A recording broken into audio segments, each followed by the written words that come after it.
Satanás dio a la tarea de imitar todas las cosas que Dios ha hecho. Vemos como él pidió una batalla o una pelea o una riña contra Job. Dice que hubo en tierra de Uz un varón recto, perfecto, temeroso de Dios y apartado del mal. Dice que vinieron a presentarse los hijos de Dios delante de Dios, entre los cuales vino también Satanás y le dijo a Dios: ¿teme Job acaso a Dios de balde? Es decir, Satanás acusaba a Job de que lo que tenía se lo había recibido a Dios de sus manos, pero por méritos. Y la Biblia dice que no puede recibir el hombre nada que no le fuere dado del cielo, y que toda buena dádiva y todo un perfecto descienden de lo alto, del Padre de las luces, en el cual no hay mudanza ni sombra de variación. Es decir, todo lo que tenía Job se lo había dado Dios. Literalmente, ¿por qué? Porque Dios es amor y Él es misericordioso, y al que quiera Él le da. Él no le pide permiso a los ángeles, a los arcángeles, a los serafines y a los querubines que están con Él en la corte celestial para Él hacer algo. Él simplemente, como lo ve todo y ellos no lo ven, Él mira la tierra y el que se humilla Él lo exalta. Así de sencillo exaltó a Job. En la iglesia Dios ha exaltado y ha bendecido a su pueblo, pero Satanás quiso imitar todo. A Jesús le dijo: vea, si usted es hijo de Dios, diga que estas piedras se conviertan en pan. Y Él le dijo: no solo de pan vivirá el hombre, sino de toda palabra que sale de la boca de Dios. Luego le dijo: si usted es hijo de Dios, láncese del pináculo del templo abajo, porque a sus ángeles mandará cerca de ti que te guarden en todos tus caminos. Él le dijo: no tentarás al Señor tu Dios. Seguidamente le dijo: si usted postrado me adora, yo le doy los reinos del mundo porque a mí me han sido dados. A él no se los habían dado, Miguel. En ninguna parte dice que Dios le haya dado los reinos al diablo, en ninguna parte, eso era una mentira. Y él le dijo: escrito está, no tentarás al Señor tu Dios, y se fue. Luego en Hebreos 2:14, la Biblia dice que así que por cuanto los hijos participaron de carne y sangre, Él también participó de lo mismo, para destruir por medio de la muerte al que tenía el imperio de la muerte, esto es, al diablo. Quiere decir que cuando Jesús murió en la cruz del Calvario, no solamente trajo el Espíritu Santo para la redención de la humanidad, que es lo que nos ha dado, lo que nos guía a toda la verdad, amor, gozo, paz, fe, benignidad, bondad, templanza, mansedumbre y dominio propio. No solo nos ha dado palabra de fe, palabra de sabiduría, ciencia, dones de sanidades, hacer milagros, diversos géneros de lenguas, interpretación de lenguas. No solo nos ha dado eso, sino que también trató con el diablo, algo personal. ¿Qué fue? La Biblia dice que el pecado entró al mundo por un hombre y por el pecado la muerte. Así la muerte pasó a todos por cuanto todos pecaron y están destituidos de la gloria de Dios. Satanás era el maligno que tenía al mundo esclavizado bajo una idea de desobediencia, la misma que le dijo a Eva: coma el fruto y ya. Esa desobediencia que Eva hizo fue el modus operandi de Satanás hasta Cristo. Los hizo desobedecer en todo lo que pudieran contra Dios.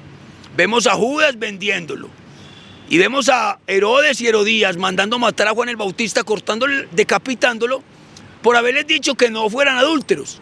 Literalmente lo que él hizo fue enseñar la mentira y crear cosas que se parecieran a Cristo. Por ejemplo, Satanás tenía un grupo de hombres en Israel en el tiempo de Cristo, los cuales se llamaban los escribas y los fariseos. Estas personas eran de Israel, pero eran un grupo grande de hombres que parecían a la iglesia.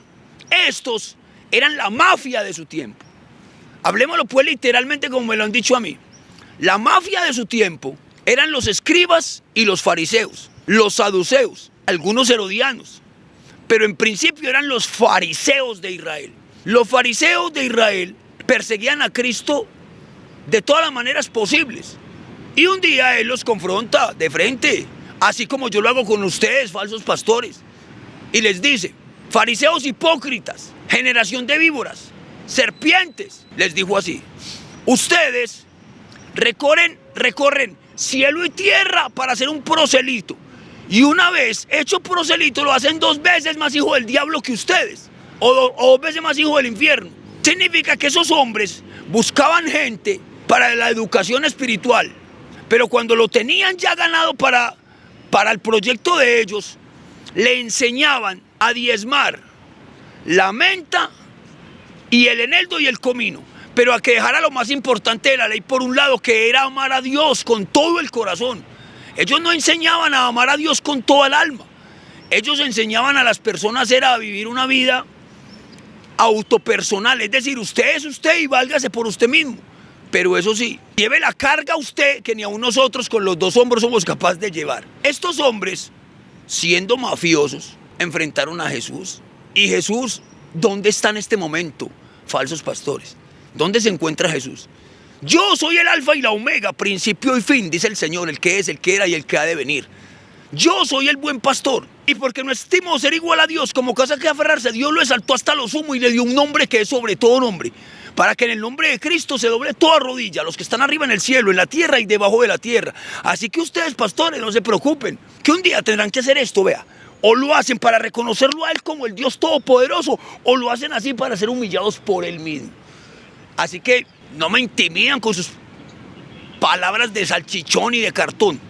Se enfrentan conmigo y me dicen que de pronto atentan contra mí porque les... Yo quiero que usted sea el mismo que le responda a esas personas que preguntan. Usted mantiene en las calles. Sí. ¿A usted no le da miedo andar en las calles sabiendo que usted se metió con la mafia del diezmo? Respóndele usted mismo a eso a nuestros seguidores. El diezmo no es una mafia sin vergüenzas. ¿Por qué? Porque el diezmo está en la Biblia, el diezmo es de Dios. Lo que pasa es que ustedes no lo piden para Dios. Lo piden en nombre de Dios, pero para ustedes. Si lo pidieran para Dios, se lo entregarían a Dios. Pero ustedes no se lo entregan a Dios. Ahora, Dios está aquí.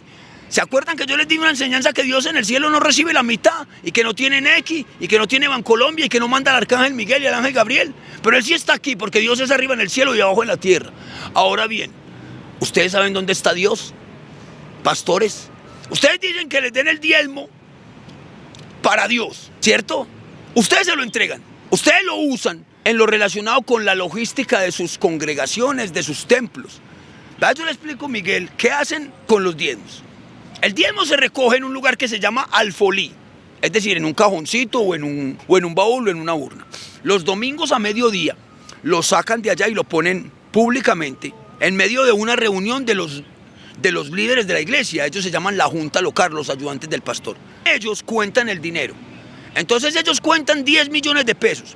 Lo primero que hacen es sacar el diezmo de los diezmos. El diezmo de los diezmos lo entregan a cierta persona que es la encargada de recibir esa parte, que son los líderes de ese pastor. Luego sacan el 4% y lo envían a los oficiales del distrito, es decir, a personas que trabajan en la obra misionera y que trabajan como predicadores en otros países. Se saca una parte para ellos, para sustentarlos por allá tan lejos. Luego del 4% sacan el 2% para comités especialmente de damas y de jóvenes, pero los comités grandes de la ciudad.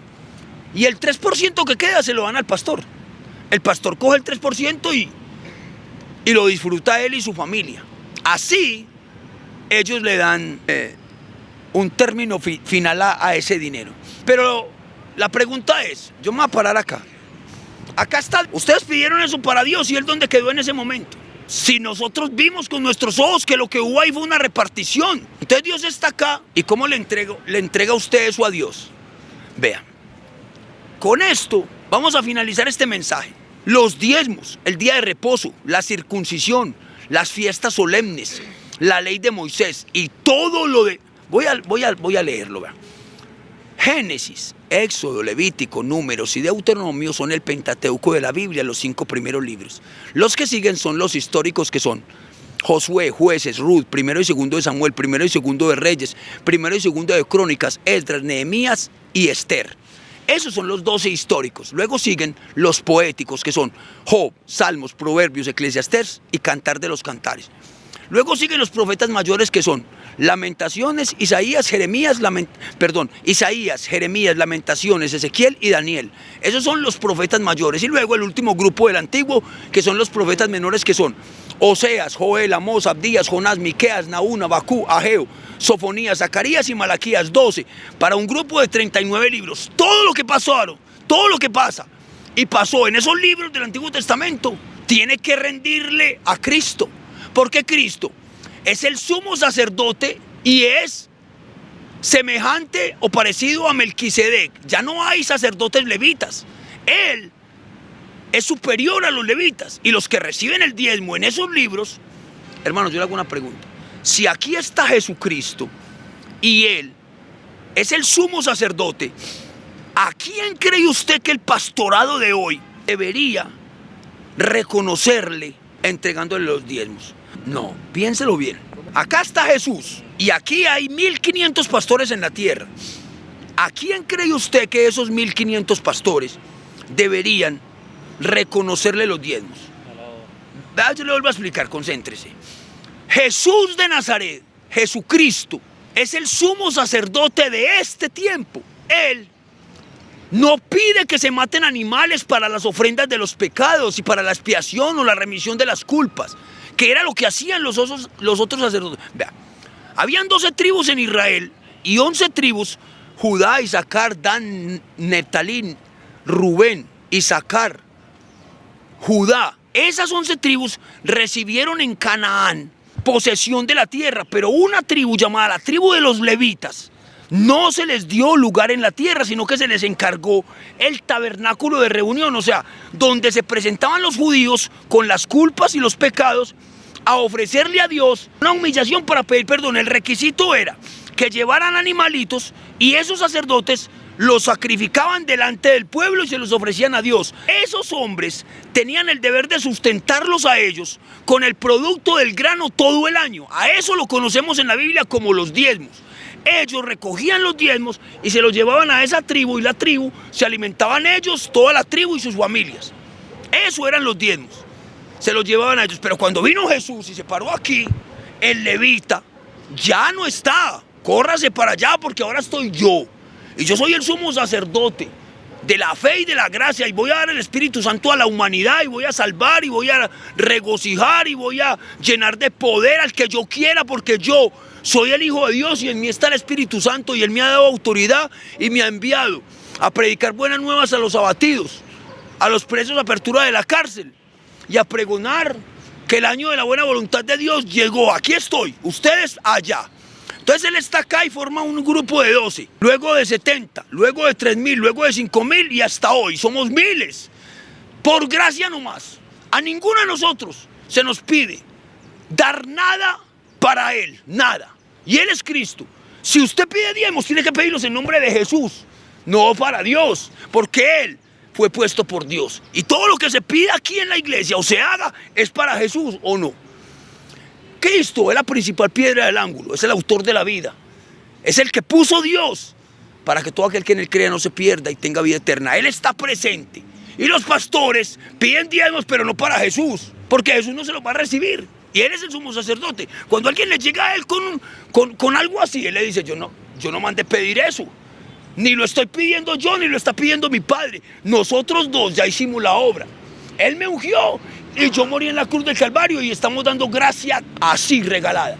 No pedimos una moneda, no pedimos un billete. Antes yo le digo a los obreros, vayan, no lleven bolsa, ni alforja, ni dinero en sus cintos porque el obrero es digno de su salario. En la ciudad donde lo reciban, digan, pase a esta ciudad y si la ciudad es digna, la paz llega. Y si no, sacúdase en el polvo y váyase. Vea, 2 panes y 5 peces le bastaron a Jesús para alimentar 5000. Ahora no me va a alimentar a mí, hombre, con una tostada de la calle o lo que sea. Él es todopoderoso. El día que tuvo necesidad de alimentar 4000, 7 pescados y 2 panes y dele. No hay vino en las bodas, convirtió el agua en vino. 10 leprosos, los limpió y 9 no fueron agradecidos. Uno se postró, Señor, si quieres puede limpiarme. Lo limpió de una. Una mujer le tocó el borde de su manto, fue sanada. Bartimeo el ciego, que recibe la vista, pum, de una. A un paralítico lo bajaron por el techo, sanado y perdonado. Otro en Siloé, también una señora estaba encorvada de 38 años y vea, la enderezó. Dios se ha manifestado en Cristo para la gracia, no para pedir plata. Así que, pastores, Jorge, le quiero contar algo. No la sacaron del estadio, en esta se equivocaron. Jorge, le quiero contar, en mi pueblo llegó un pastor que estaban hasta aguantando hambre.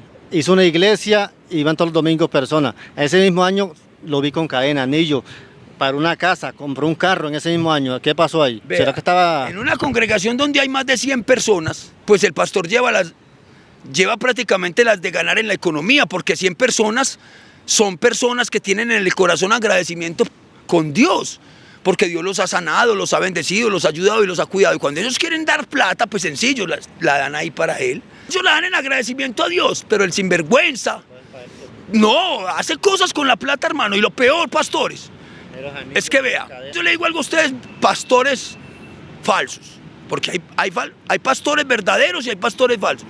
La Biblia dice, hermano Miguel, que si alguno anhela obispado, buena obra desea, pero es necesario que el obispo sea marido de una sola mujer y que tenga a sus hijos en sujeción. Pregúntele usted por medio de su página o todos los influencers que hay al pastorado mundial si algunos de ellos tienen hijos descarriados. Si los hijos de algunos pastores están descarriados, ellos pierden la autoridad ministerial y no pueden ser pastores, porque si no pueden gobernar su casa, ¿cómo van a gobernar la iglesia? Eso dice la Biblia, no lo digo yo. Entonces, por ese lado fallan ustedes.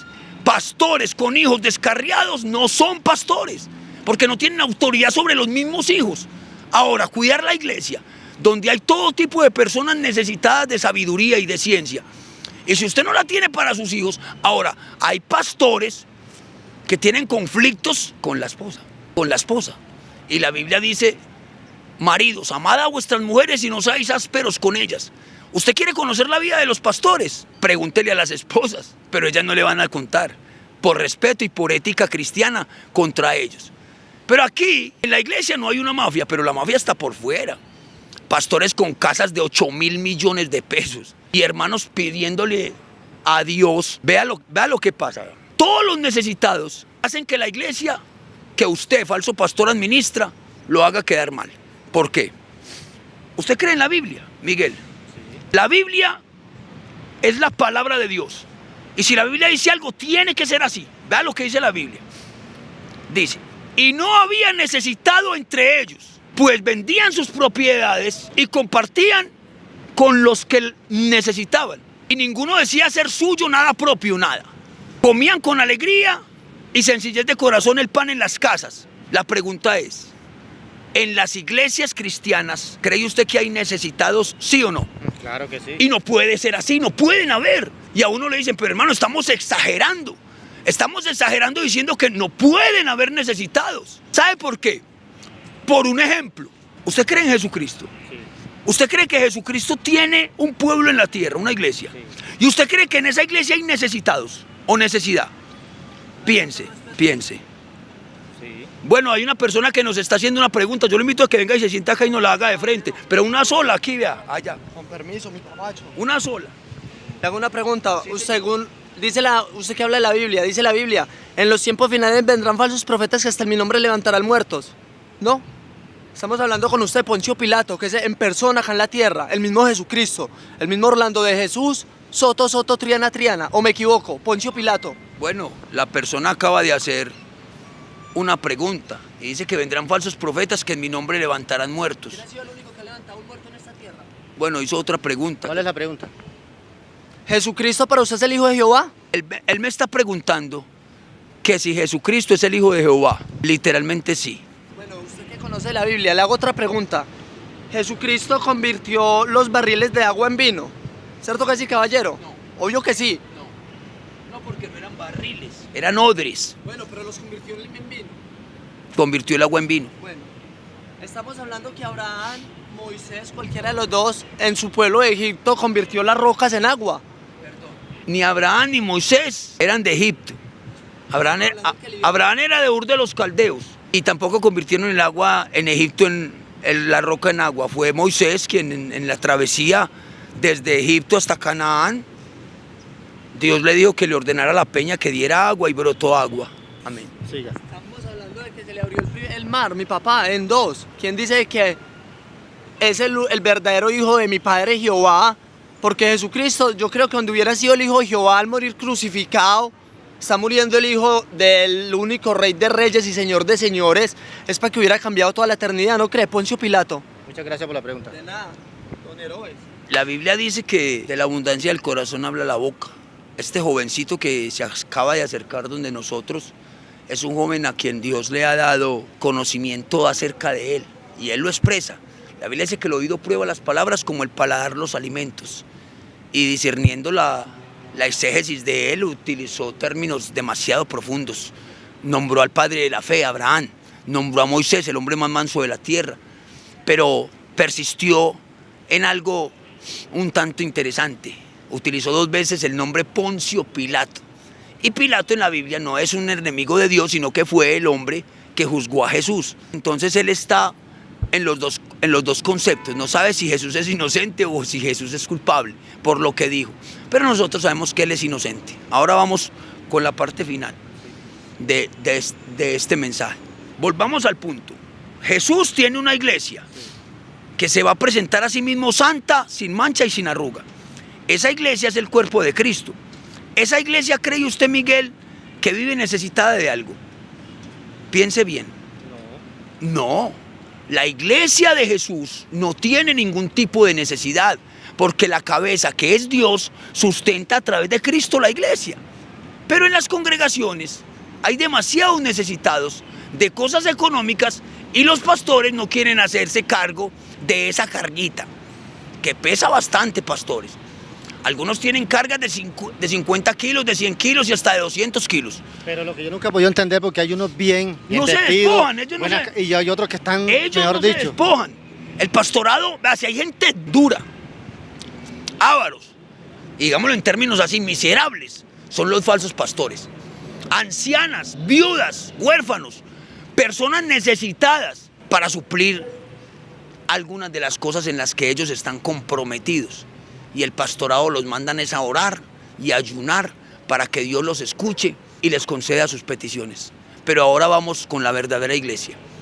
Padre Celestial, nos encontramos aquí en el Parque de las Luces, al frente de la Alpujarra, con Montalvo Vallenato, mi jefe, y Sansón. Queremos presentarte la iglesia a nivel mundial para que seas tú uniéndonos en la fe y permitiéndonos que con tu Santo Espíritu y tu Espíritu, que no da cobardía, sino poder, amor y dominio propio, y con las armas de tu milicia, que son espirituales, no carnales, para la destrucción de fortalezas, pongamos en práctica que nos has dado potestad, Dios, de serpientes y escorpiones, y sobre toda fuerza del enemigo, y nada nos dañará.